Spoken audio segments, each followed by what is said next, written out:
Happy morning everyone, welcome to Learner Academy YouTube classes. आज हम लेंगे मॉडर्न इंडियन हिस्ट्री बाय सिद्धांत पाठक और आज का हमारा टॉपिक रिलेट करता है मुगल से। टॉपिक है decline of Mughal empire, Mughal साम्राज्य का पतन। विश्व में विख्यात भारत पर राज करने वाला मुगल साम्राज्य कैसे हुआ, उसका पतन, ये जानेंगे हम। किन योद्धाओं के कारण, किन लोगों के कारण, क्या कारण थे उनके, किस किसने इसमें अपना हिस्सेदारी दी, क्या मराठाओं का उसमें कोई रोल था या दूसरे राजाओं का उसमें कोई रोल था, ये हम जानेंगे। आप मुग़ल एम्परर्स की लिस्ट देख लीजिए। बाबर से शुरू होती है लिस्ट और बहादुर शाह ज़फ़र पर ख़त्म होती है। इनके बारे में हम बाद में बात करेंगे। हम टॉपिक में एंटर करते हैं डिक्लाइन ऑफ द मुगल्स, यानी कि मुग़लों का पतन। Point number 1, Mughal empire was founded in 1526 by Babur. 1526 में बाबर के द्वारा इसका गठन हुआ और साथ में 16वीं शताब्दी के उत्तरार्ध में, latter half of the 16th century, Akbar ने इसकी पूर्ण महिमा का विस्तार किया, इसकी ग्लोरी को बढ़ाया अकबर ने। अकबर के एक्सपेंशन के बाद में औरंगज़ेब जब आते हैं तो करीब 60 से 70% भारत पर मुग़लों का कब्जा है, लेकिन औरंगज़ेब इसको और बढ़ाएंगे। जहां आधिपत्य हासिल किया है वहां अपना वर्चस्व हासिल करने की कोशिश करेंगे, डायरेक्ट रूल के अंडर लाने की कोशिश करेंगे। और 1687 से जब ये गोलकोंडा और बीजापुर पे अपना आधिपत्य हासिल कर लेते हैं, उनको अपने अंडर में ले लेते हैं, उनके राजाओं को भगा देते हैं, शिया स्टेट्स को, तो वहाँ से इनका पतन शुरू हो जाता है और उसके साइंस हमको मिलने लगते हैं। मेजरली रिस्पॉन्सिबल इस पतन का कारण है औरंगज़ेब। शुरुआत उन्होंने ही की है औरंगज़ेब की डेक्कन पॉलिसी के। हम डेक्कन में जाके 26 साल वहाँ पे करेंगे युद्ध और युद्ध में पूरा पैसा बर्बाद कर देंगे। क्योंकि हमें वो शिया स्टेट्स को अपने अंडर में लेना है, हमें वो पसंद नहीं है। इसमें पूरा पैसा बर्बाद किया जाएगा और इस कारण कुछ रिलीजियस पॉलिसी इनकी चेंज होंगी। रिलीजियस पॉलिसी के कारण जो राजपूत इनके साथ थे और जो आम जनता इनको थोड़ा बहुत सहन लेती थी, वो भी अब इनसे अलग हो जाएगी और साम्राज्य का पतन शुरू हो जाएगा। औरंगज़ेब की ऐसी धार्मिक कट्टरपंथी बहुसंख्यक आबादी को अलग अलग कर देंगी।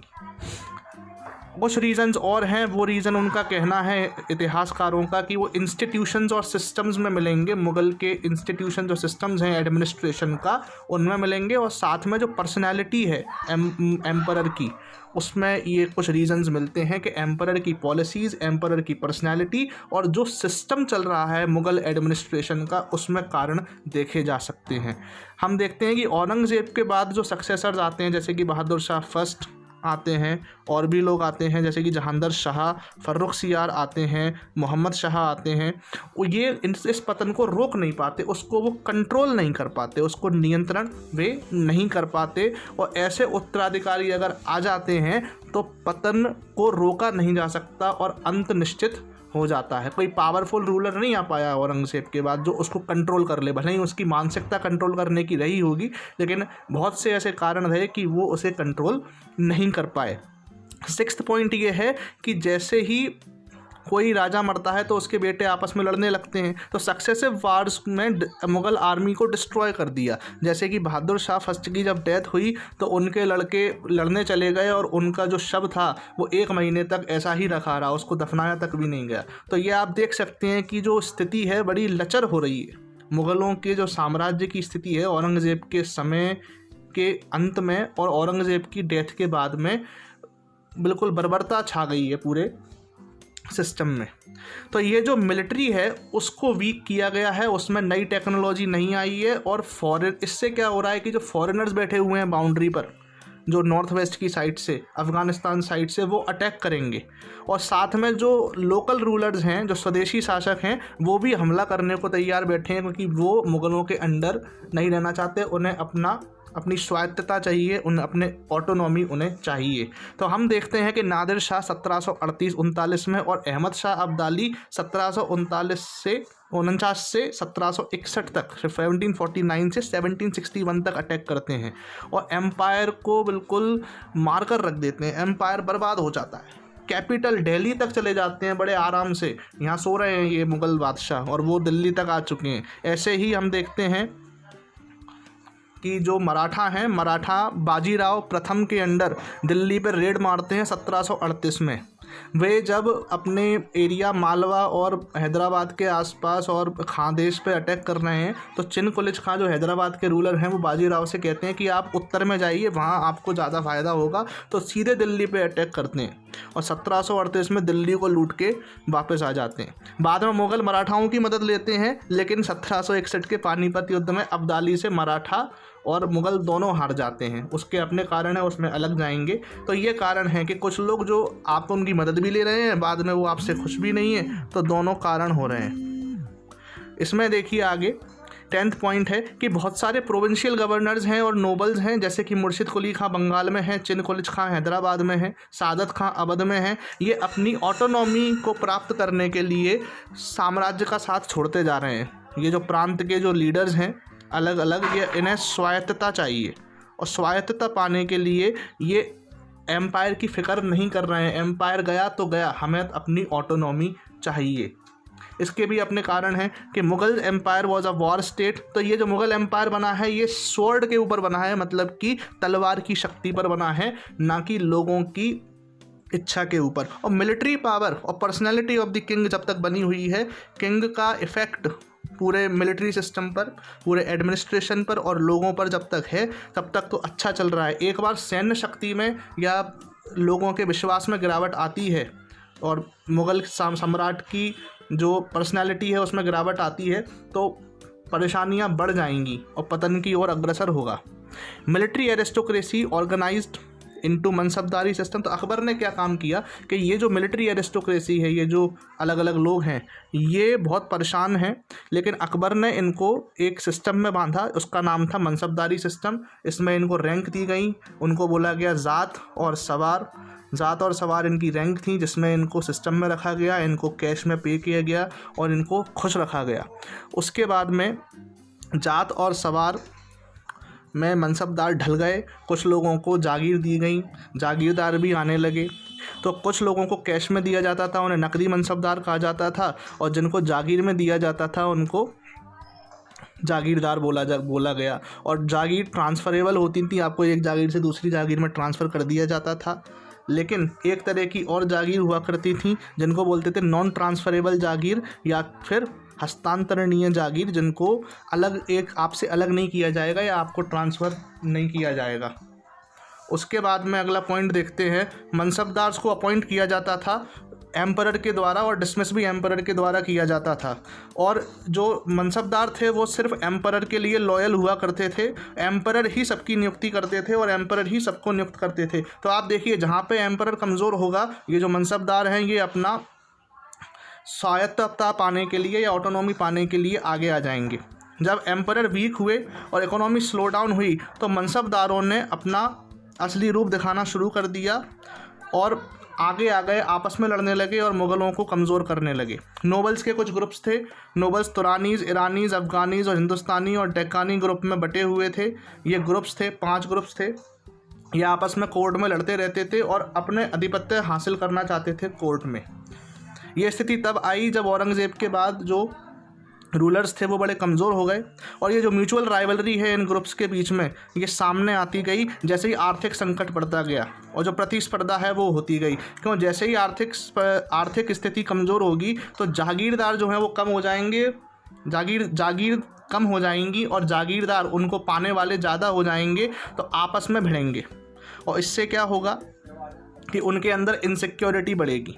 औरंगज़ेब ने क्या किया, जब गोलकोंडा और बीजापुर को अपने अंडर में लिया या आधिपत्य हासिल किया तो उससे जो पैसा मिला वो उसने जागीरदारों को नहीं बांटा बल्कि युद्ध में खर्च कर दिया। तो इससे जो विपदा है, जो आर्थिक संकट है, वो और बढ़ता गया। लेटर मुग़ल रूलर्स जब आएंगे तो लेटर मुग़ल रूलर्स में भी अपॉइंटमेंट जो किए और अलग अलग जो स्टैंड्स लिए या जो ऑप्शंस उनके पास थे उससे स्थिति और बिगड़ती गई।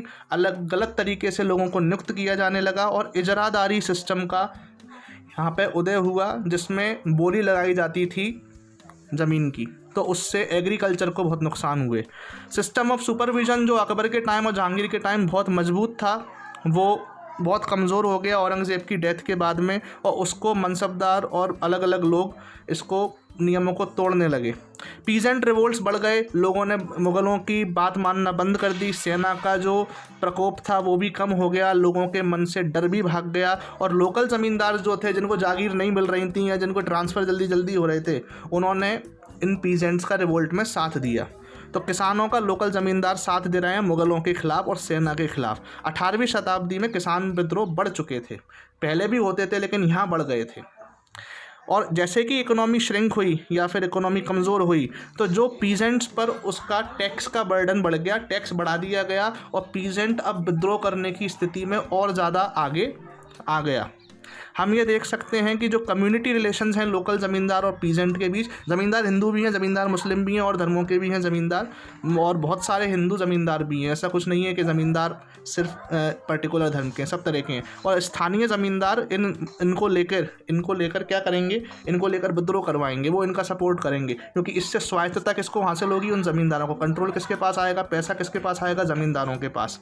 तो यहाँ पर यूज़ किया जा रहा है किसानों का। तो मराठा और जाटों ने भी ऐसे ही इसी नाम पर, मुग़लों के ख़िलाफ़ के नाम पर, लोगों को इकट्ठा किया, विद्रोह करवाया और अपने अपने अलग अलग एरियाज़ का गठन किया, और इसमें मुग़ल कमज़ोर होते चले गए। मुग़लों का जो साम्राज्य है वो अब सिर्फ एक राज्य बनकर रह गया।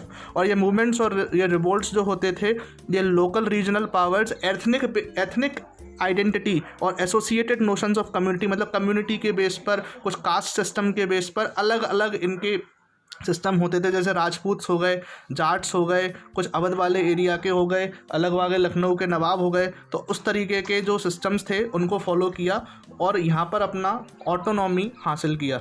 रिसेंट रिविजनिस्ट हिस्ट्री जो है वो हमें ये बताती है कि ये जो नए ग्रुप्स जो आ रहे हैं ये असल में बाउंड्रीज से आ रहे हैं, सेंटर से नहीं आ रहे हैं। तो इकोनॉमिक और पॉलिटिकल पावर इनके हाथ में है, और जो इनके पास रेवेन्यू आता है वो ये सेंटर को भेजते नहीं है और इनके पास बन जाता है। तो ऐसा नहीं है कि मुग़लों का पतन हो रहा है तो देश का पतन हो रहा है या भारत का पतन हो रहा है। भारत में पैसा है, भारत में एग्रीकल्चरल सिस्टम भी सही है, लेकिन इसका पैसा अब मुग़लों के पास नहीं जा रहा है, ये उस पैसे को वहाँ भेज नहीं रहे हैं। बहुत सारे प्रोस्पेरस रीजन्स मिल जाएंगे आपको, मुरादाबाद मिलेगा, बरेली मिलेगा, अवध, बनारस मिलेंगे, लेकिन यहाँ का जो पैसा है वो मुग़लों तक नहीं पहुँच पा रहा है। और जो रीजनल लीडर्स हैं, जो राज्यों के जो अधिकारी हैं, उनके पास ये पैसा बढ़ता जा रहा है।